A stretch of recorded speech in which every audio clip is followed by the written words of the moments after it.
कहानी लगभग 2500 साल पहले की है, जब महात्मा गौतम बुद्ध अपने शिष्यों के साथ यात्रा कर रहे थे।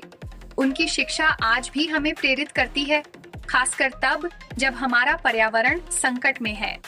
एक बार बुद्ध अपने शिष्यों के साथ एक घने जंगल से गुजर रहे थे। जंगल शांत था, लेकिन हर तरफ सूखे पत्ते और गिरे हुए पेड़ दिखाई दे रहे थे। शिष्यों में से एक ने पूछा, भगवान, यह जंगल सूख क्यों रहा है? बुद्ध मुस्कुराए और बोले, क्योंकि यहाँ के लोग प्रकृति का सम्मान करना भूल गए हैं। क्या तुम जानते हो, एक पेड़ केवल लकड़ी नहीं है, ये हमारी सांसों का साथी है, हमारा संरक्षक। अगर इसे काटा जाएगा तो यह केवल अपनी सुंदरता नहीं खोएगा, बल्कि हमारी जीवन रेखा भी कमजोर हो जाएगी। आगे चलकर बुद्ध और उनके शिष्य एक गांव पहुंचे। वहां के लोग जंगल काटकर खेत बना रहे थे। बुद्ध ने गांव के मुखिया से पूछा, तुम ऐसा क्यों कर रहे हो? मुखिया ने उत्तर दिया, हमारे पास खाने के लिए पर्याप्त अनाज नहीं है, इसलिए हमें खेतों की जरूरत है।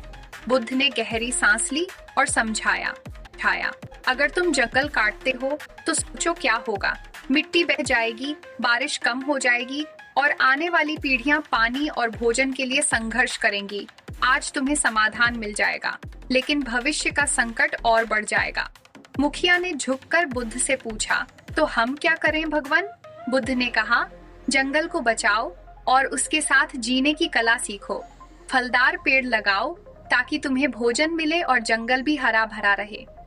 रात के समय बुद्ध के एक शिष्य ने पूछा, भगवान, अगर हर व्यक्ति केवल अपना ही लाभ देखे तो पर्यावरण कैसे बचेगा? बुद्ध ने एक दीपक जलाया और कहा, इस दीपक को देखो, यह केवल अपने लिए नहीं जलता, यह अंधकार को दूर करता है। फिर उन्होंने एक सुंदर कहानी सुनाई।